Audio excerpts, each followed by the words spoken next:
Hello, guys. My name is Daniel. Welcome back to another episode of DV Sports. It's been a while since we last seen you guys. Sorry for the long wait. Finally feeling healthy for once, back in the US again. I'm here joined by Joey and Austin. How are you guys doing today?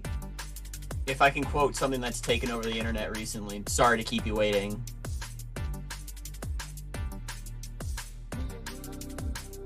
But yeah, we got ourselves some breaking news. I mean, unless Austin wants to introduce himself.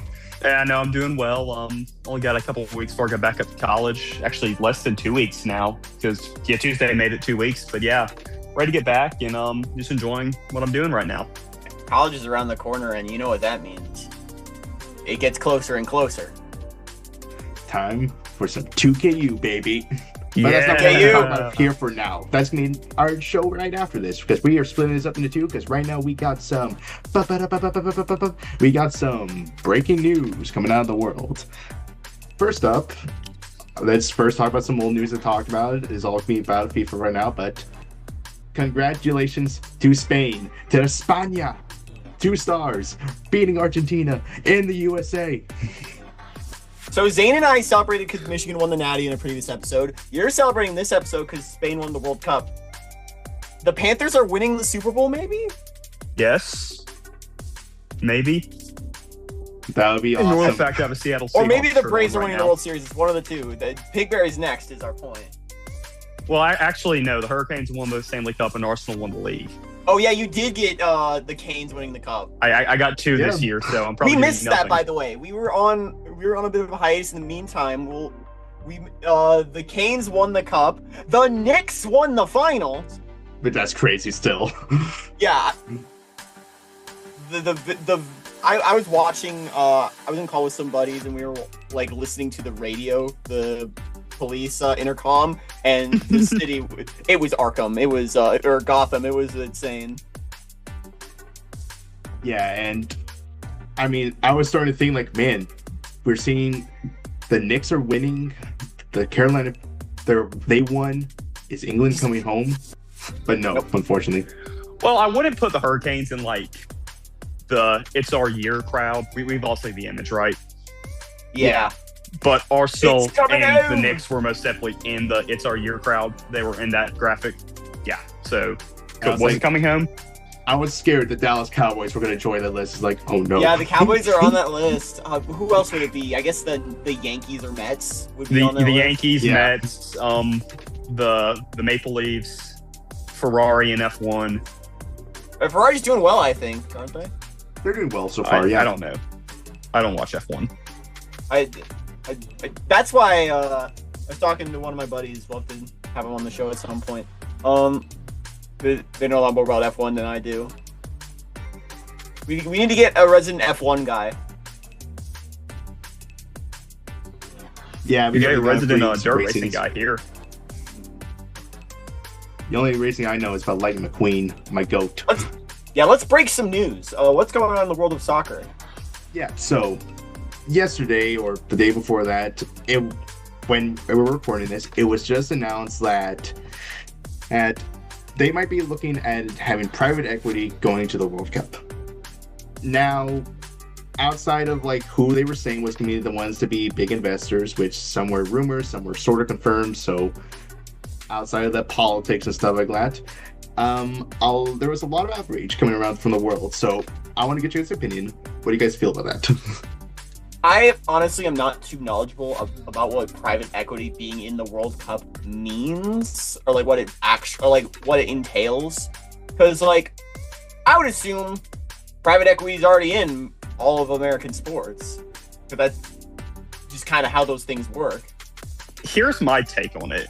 The outrage is, and the road I'm taking is, y'all remember the whole UEFA Super League about Yes, 5-6 years ago now? Yeah. I need, Or to, everyone I need to just- talk about that story. That's a fun little side tangent. Everyone just revolted. I'm assuming it was just like that, but obviously different circumstances. That was the best breaking away. And honestly, I didn't agree with the fact that the Super League is existing, but I don't see why there was that much outrage, because it wasn't like, oh, Real's going to play Arsenal and Spurs every year now instead of playing Real Vallecano or Instead of Real against Manchester City every year again.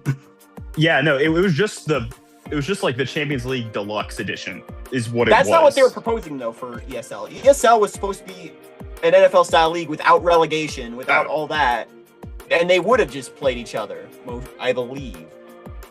But the thing is, we would have never found that out because the reason I'm super jazzed about talking about ESL and I've wanted to do like a whole video just talking about it for a while is because it lasted 3 days and I watched it die before my eyes. Oh yeah, no, I loved watching it just implode. Everyone like rioting, like this was happening in real time. I would check in back when I was on Twitter. You'll have to censor that. Back when I was on there, every hour or so, and every time it came back, it would always keep coming back as something different. It was probably one of the most entertaining sagas I've ever been a part of. It was like watching Kendrick Drake a few years ago. Also, if y'all need any more proof, Arsenal are a massive club, even banter era, 8th place FC, Arsenal, we're going to be in the Super League. Thank you. Good night. Had to get that one in there. But yeah, it's so funny that burned out. Again, I don't exactly know what they mean by private equity entering the World Cup. Because I'm not exactly clear on the differences there. Well, FIFA's a non-profit. That's the only problem. FIFA technically is a non-profit. Is it like sponsorship or something? Because that's already there. Yeah, no, like there's already sponsors about the wazoo, but... Yeah, but it also includes stuff like media rights deals, how they'll be showing it, where it will be brought, where the games will take place, which of course was also a big thing, and also about who will be going and how many teams are going to be in it. That is probably the sticking point, because what you said about the private equity deciding where it's hosted, is that not how it already happens?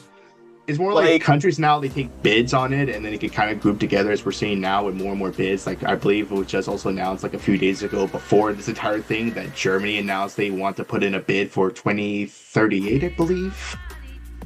Yeah, my question is, like, how is private equity not already here? Saudi Arabia hosts the World Cup in 2034. Yeah. And that was decided, what, a year or two ago? Yeah, and that's the thing with the World Cup is... I can understand these countries like grouping together because there's maybe only like 15, 20 countries that could probably host the World Cup on their own. Yeah. And funnily enough, I think, well, maybe with the exception of Canada, the United States and Mexico could easily have hosted the World Cup by themselves, and we kind of did host the World Cup by ourselves. Canada's hosted a World Cup before. They hosted the Women's World Cup. Yeah. Yeah. And yeah, I mean, Canada's... it's just like the stadiums aren't as large in Canada. And the Canada one, they only had like 4 games in or something like that this year, so it's like you were barely in the first place. Mexico had 2. This was a U.S. World Cup with window dressing, is what it was, 2026. Because you very well could have posted more games in Mexico or more games in Canada. Yeah, no, I'd like to see a Mexico World Cup soon. Because they actually have actual the reason they couldn't do it, but the reason they couldn't do it was financial reasons. Like, Mexico is not necessarily in the position right now to spend the money to host a World Cup. Hence why they decided to split it. Which I get, but I wish it was more of an even split because it was 14 American cities, 2 Canadian cities, and 2 Mexican it was Vancouver and Toronto. And then Mexico City, Guadalajara. Were there games in Monterrey too? No, it was just only those 2. Oh, that's stupid. But why is it just the America World Cup with Canada and Mexico there, sort of? It's a split World Cup. What was it? Korea, Japan, and 02 split it pretty evenly. And that's kind of like how we're seeing it as well with like the next one in Spain, Portugal, and Morocco, where it's like they're, from what I don't mind splitting the World Cup again with a bunch of these countries, especially if they're all ones and there's not really as much. Yeah, no, I'm not against it. I was just against it in this World Cup because I believe, again, all 3 countries most likely have enough. Yeah, you could have just had a World Cup in the States. Yeah, you could have. You could have had a game in Charlotte. I'm not happy there wasn't a game in Charlotte. You could host World Cups in regions of the United States. That's how we are with stadiums. You could probably host a Southeast. Pretty much, yeah. Just off all the Knoxville, Nashville, Atlanta, Miami, Gainesville, Orlando, Tampa, Columbia, Clemson, Raleigh, Charlotte. You want to stretch? Go up to Louisville, sure. Like there's a lot to work with. In Tallahassee, Auburn, You Baton have Rouge. NFL stadiums, MLS stadiums, college stadiums to pick from. Like, you have so many stadiums to pick Yeah. in the U.S. Yeah, but that's aside the point. The point of this segment was private equity, and like, I don't think Boom. you should be able to just buy World Cup berths.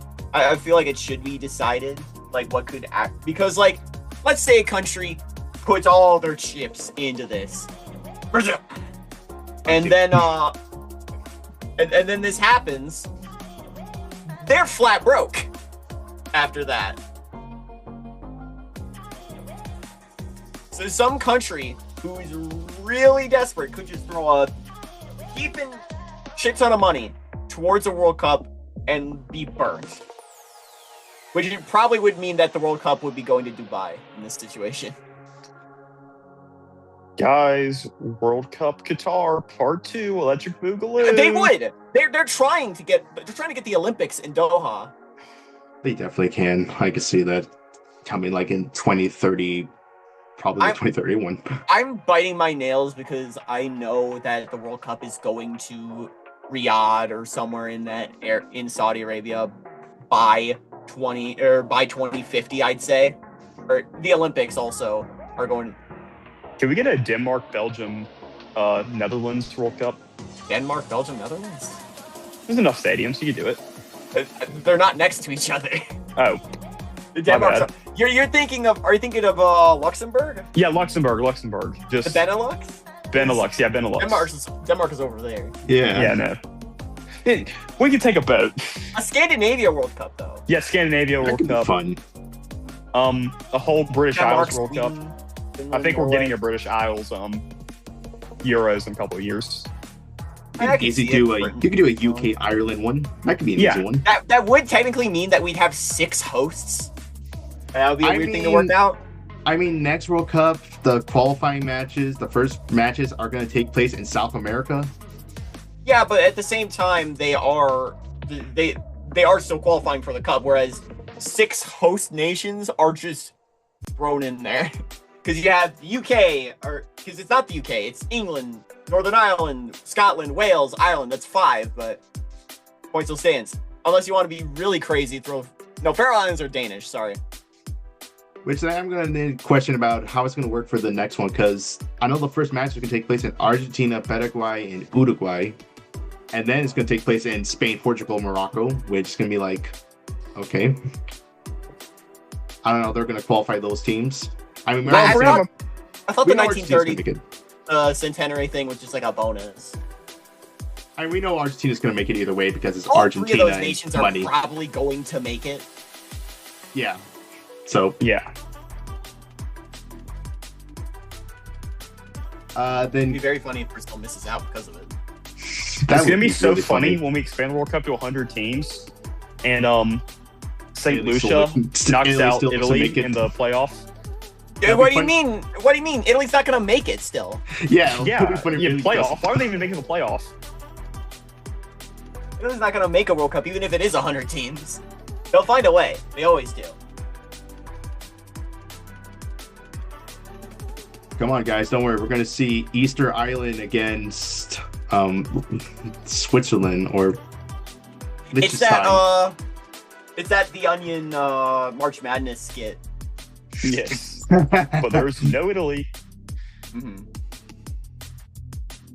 What's up next? The United State of Iowa versus the Faroe Islands. United States of Iowa. Yo, Iowa making it in. Let's go. Let's see their offense. Jared Allen Culinary Academy. Offense. What's that? Kraken. Hogwarts. But to continue on, now earlier today, we got the announcement that UEFA, and just actually right before we start recording this, CONCACAF, the North American, Caribbean, Central American teams, and also the Asian League are now on boycott against it. I'm not surprised. Again, like any big sweeping change like this, a lot of people are not going to be happy with.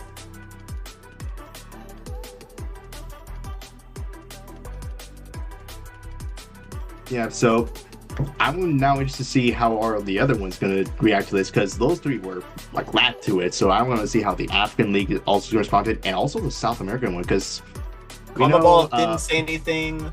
CAF still on the board. I assume OFC just haven't been told yet.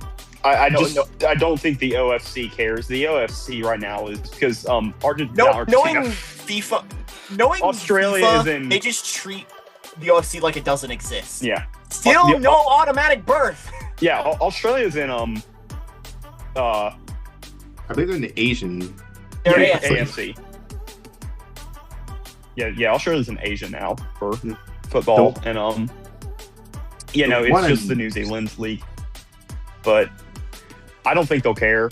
Maybe they actually will stay on because they'll actually get a bid, like automatic. What I really want to see is how the South American League will side with, because we know how much Florentino loves Argentina, but we know how much Brazil hates Argentina. So I want to see how this thing devolves down. Welcome to CONCACAF Brazil. That'd be very funny. I don't think it's gonna happen. I don't think much is gonna come from this. I think CONMEBOL will probably side with everybody else, and FIFA will back down. And then probably Infantino will probably be out, because everyone's calling for his head. So. Oh yeah, no, Infantino needs to be out. Yeah, because the thing about FIFA is that they're spineless. They will cave to any sort of pressure. This is now great. Sorry, I'm really clogged up today.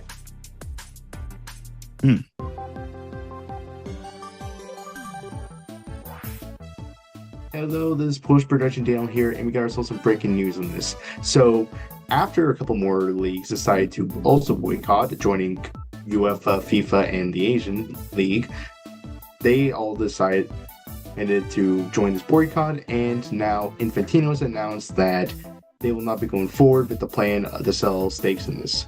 Now, it is also being reported that it's expected that he's going to be stepping down his role as president. Who will become the next president? We will have to find out eventually, but that's all the news we got for now. So back to your regular scheduled program. But yeah, I guess we could stick on the soccer train since we only were talking about this for 8 minutes. A lot shorter than I thought, but let's see. Don't know much about it. Let's Vinny see. Jr. to Arsenal any day now. Yeah, I mean, we're now in the trading market. Also, we now have a La Liga team homeless. So the story about Rayo Vallecano, which is actually a story I'm surprised not really a lot of people are talking about. Rayo Vallecano is one of the teams in the Madrid area in Spain, and last season they were actually in the finals for the Conference League. But after the city of Madrid took a tour of their stadium, they said, your stadium is so ass that you cannot host any public events. They're 2 weeks away from their first home game. What are they going to do? Imagine getting roasted by La Liga. It's like, how bad does your stadium have to be called so horrible you can't host a game in it? And they've never hosted a game there, right? They have. It's their primary home stadium, but it's super old and still don't even have public tickets, but they have to abandon it for at least a few months until they get everything repaired. We're just like, what the fuck? Well, the thing is, it's the smallest stadium in La Liga, and it doesn't look that bad. This looks like a regular MLS stadium.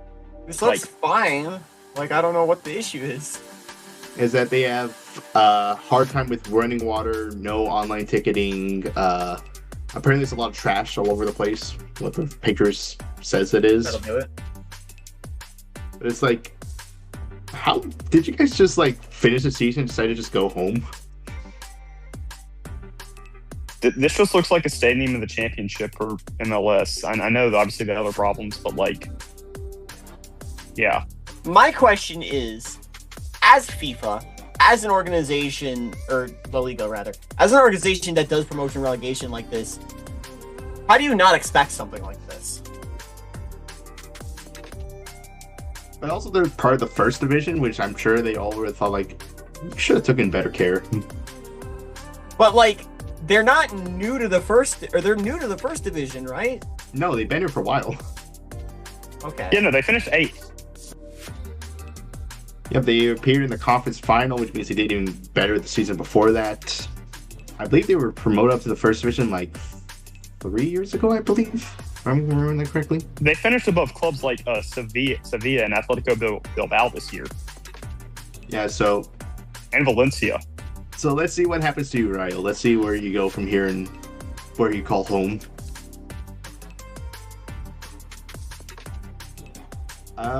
Well, since we still have time, we can talk about some of the other stuff we're going to talk about later in a later show.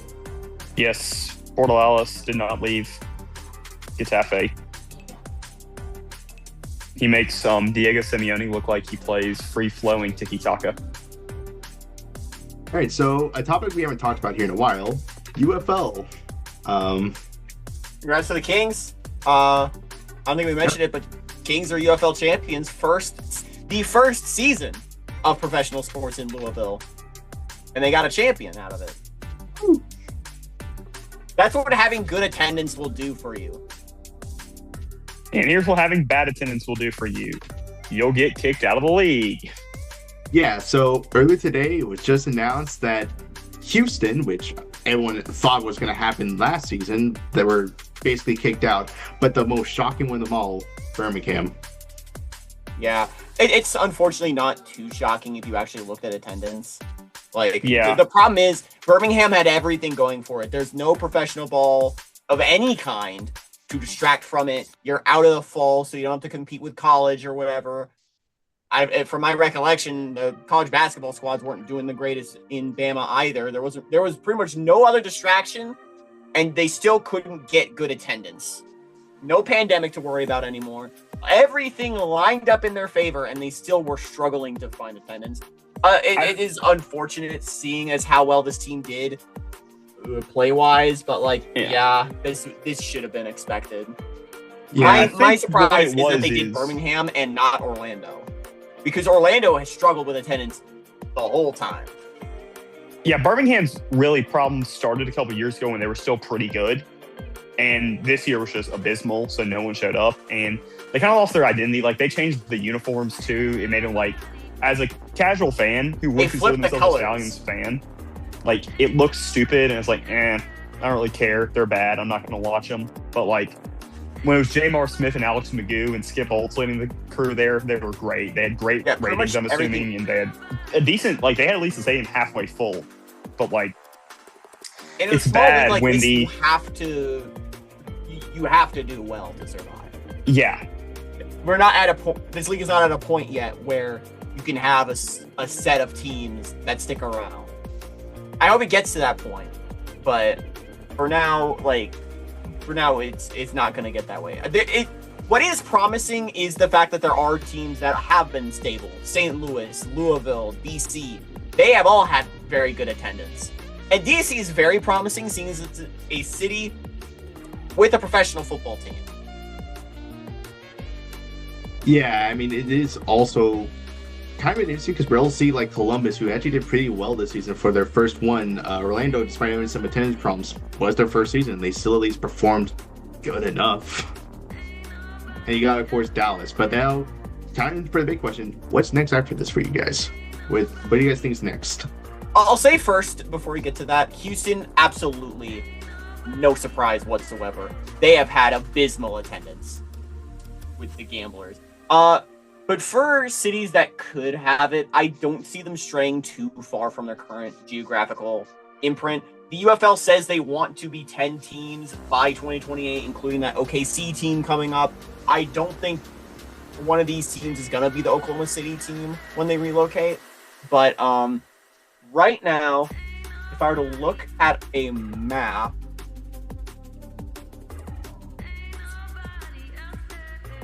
sorry, I gotta put this out in post. I'll just start trying to really look at this, but I know a while, like last season when they were talking about it, of course, like, Michigan to, I believe, Michigan to Columbus, Memphis to Louisville, and all of the other different teams. I remember Boise was one of the teams that was being talked about in the possibility of either Birmingham or one of the Texas teams. Boise was pitched. Boise was pitched. I don't think they're going to go for that because it's way out there.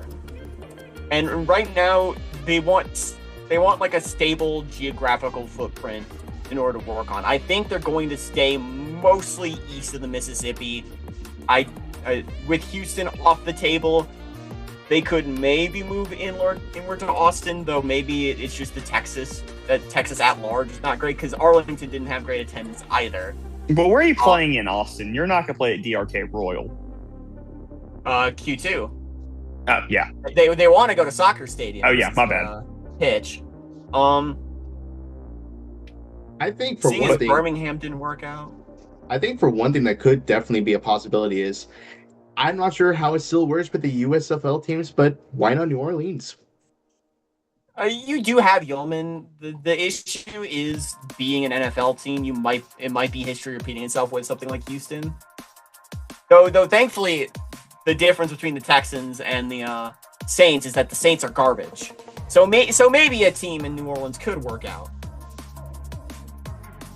Memphis is a trendy pick. The problem is that they were just in Memphis like 2 years ago. Yeah, they've done it before. It didn't work out then.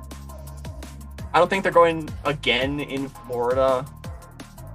They already have a team in San Antonio, or they have one in San Antonio. Yeah, they could be going back to San Antonio. I could see. It's going to depend on the Alamo Dome or another stadium. That's the big question. Charlotte wouldn't work. There's just too little appetite even for Charlotte FC this past season. I don't think they could get a lease on a college stadium in Raleigh-Durham. Yeah. I could see maybe a Northeast team. That would be interesting considering they don't have a team there, so maybe like in Massachusetts, especially with how soccer kind of exploded there over the summer thanks to Scotland. Wait. Connecticut? You put a team at UConn. Maybe, but I don't know if the pull is there necessarily. New York, put them at Red Bull Arena. New York City, they do like the Guardians did struggle now. The issue is right now is that a lot of the best markets east of the Mississippi we've already done, or we've already put teams in. Omaha is interesting. I don't know how good the draw is gonna be. What stadium will they play at? Maybe Ameritrade. I think they also have a soccer stadium down there.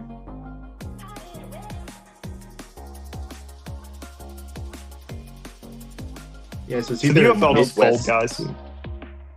Honestly, people are thinking it might fold in a few years, considering how you've had basically every USFL team dropped.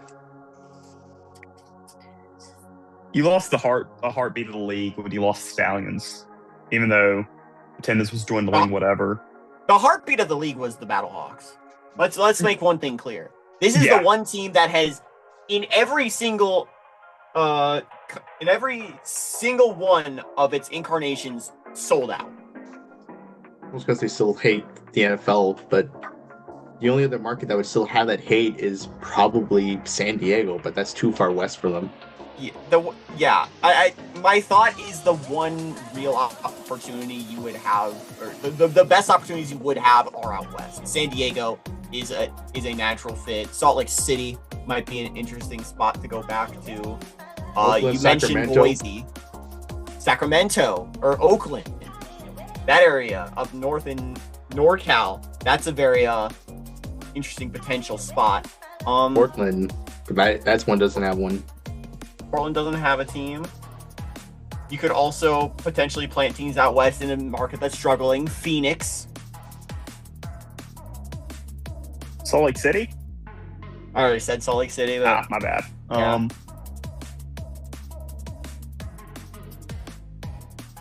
But I think the future of the UFL would lie out west. Yeah. And this is a part of the country that's felt scorned by football for a lot of time. Stanford and Cal have to play in the ACC, mind you. Like, they have been... The Pac-12 completely having to restructure has, I feel like, made the West Coast feel second-rate.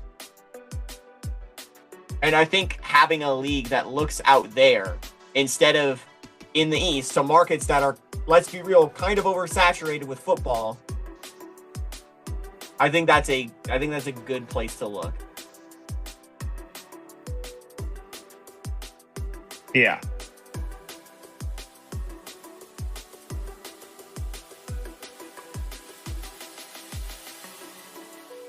What's that? We'll see when we only have a few minutes on this meeting. I think that's a good enough spot to put our halfway mark. Guess so. Oh, there's like a timer. Oh yeah. How long Cursing did it go timer. for? I think it was about an hour, I believe this was, which is Because like, was what we were was aiming that for. an hour? Maybe. We didn't even get a top 5 in. That's gonna be safe for part 2. Top five destinations. Number 5, Omaha. Number 4, Boise. Number 3, Sacramento, Oakland. Number 2, Phoenix. Number 1, San Diego. Bam, we did it, guys. Hooray, we can go home. Hooray. We will see you all in the next episode. Yep, so stay tuned, everyone. We'll be right back right after this short, actually not short, long commercial break.